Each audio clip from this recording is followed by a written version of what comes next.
I want to make this is something educational for people who keep chickens.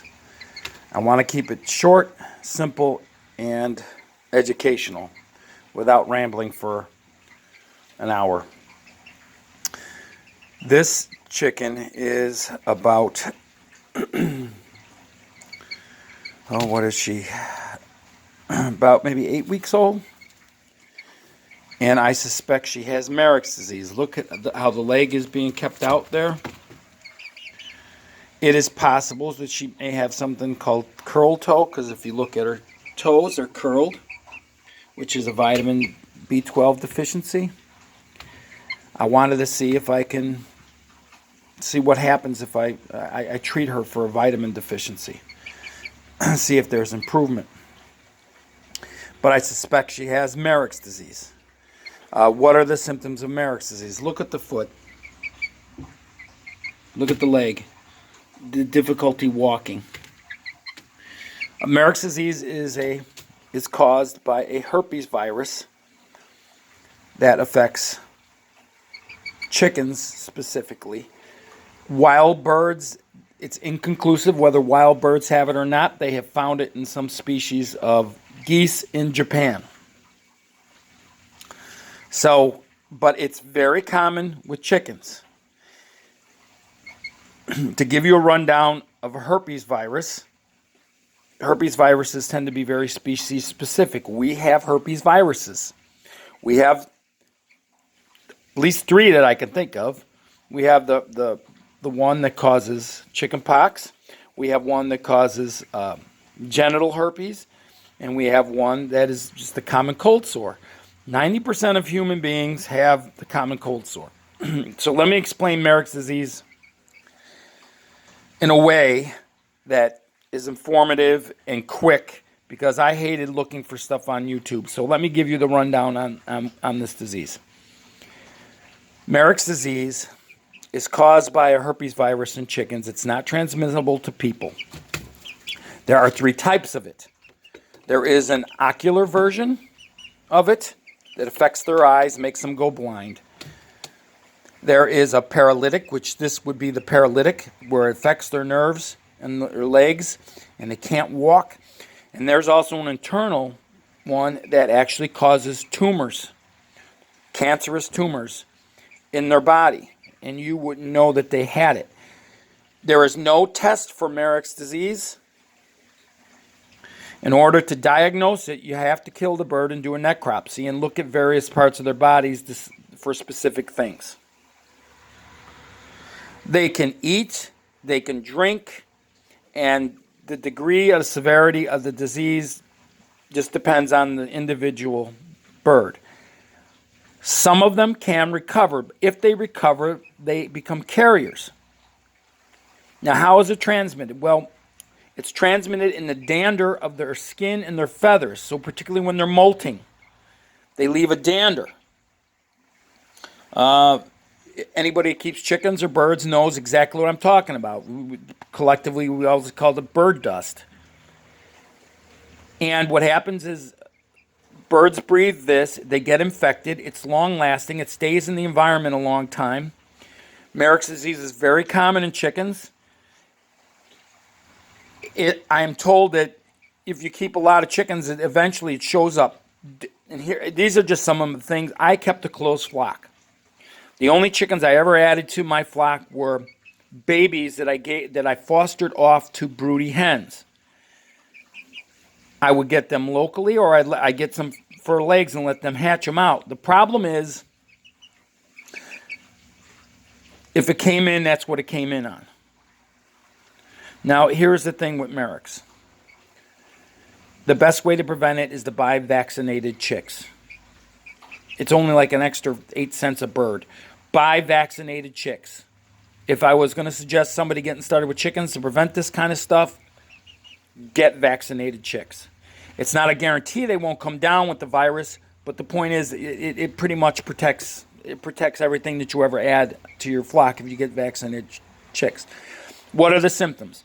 Well, with this particular bird, I noticed that she was having trouble walking and keeping up with her sibling and her mother. Now, she was a foster. She was a bird I bought as a chick, just like, a day or two old, stuck under the mother, and she would raise it as her own. This is the youngest bird I ever had that showed up with this. The disease typically affects chickens from the age of 4 weeks to 18 months, but it's more common between 12 weeks and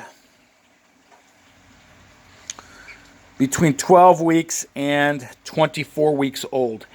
And I have noticed that what happens for me is that is the age group. It's usually this time of year with birds that have allowed hatch eggs. So once it's there, once it's in your flock, you got two options. You either cull everything and start over with vaccinated birds, or you live with what you got going on here. Now, I'm treating this bird, like I said, is she might have a vitamin deficiency, a disease called curl toe, where their toes curl up, just to see if she will recover from that.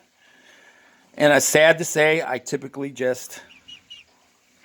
cull them, because what am I going to do if she becomes a carrier?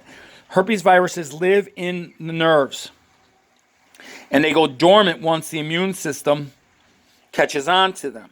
So what will happen is, if the bird has Merrick's and she does recover, she could live a perfectly normal life. But if she gets stressed out, she could start shedding the virus, and it could reoccur again, just like it does with herpes, like cold sores in human beings. Just think of it as like a cold sore in human beings. It affects the nerve. When you get a cold sore, you have this eruption of blisters on the edge of mucous membranes, which is is actually going from your nerves. So when the virus goes dormant again, because your immune system attacks it, it retreats back into the nerve cells and remains dormant until you're stressed out again. Well, Merrick's behaves the same way. So if you see how she's struggling to walk, and actually she's doing better than she was like 2 weeks ago.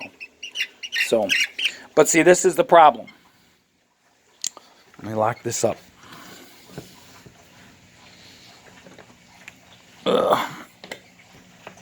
Here's my hibernating pond for my turtles. This morning, I go out, and I'm looking for one of my little bantams. She is a little bit older than the bird I just showed you. Okay? She should be able to jump out of this. This is a very active bird. And she's tame normally, but look how she's behaving. Can't stand. Keeps the leg out like this. If you hold her, you can feel her legs trembling like she's trying to hold on, but she can't. I suspect she has it. This bird was normal yesterday. Yesterday afternoon, this bird was normal. When I talk about the dander, if you look at this is a feather, and look at the sheath on the feather, and look at it shed into my fingers, if you can see that. Little white flakes of dander from the feather. That will contain the virus. So this floats around in the air. The other chickens breathe it, or sometimes they eat feathers like this, believe it or not, and they get infected. And it's a sad thing, because this is a wonderful bird, and she's got 3 siblings. But they're look, that was this morning. She was fine yesterday. That's not a normal behavior. So what's going on? It's affected the nervous system, particularly in the legs, and I'm going to have to cull this bird. And I love this bird. This bird is this is one of the birds that will sit in my lap. And this is the one of the babies that one of my hens hatched. That happened overnight. Same age group. So if you're looking, when you see a chicken that's limping or whatever, I always check their feet and stuff first, but then I isolate them, because then you get this happen.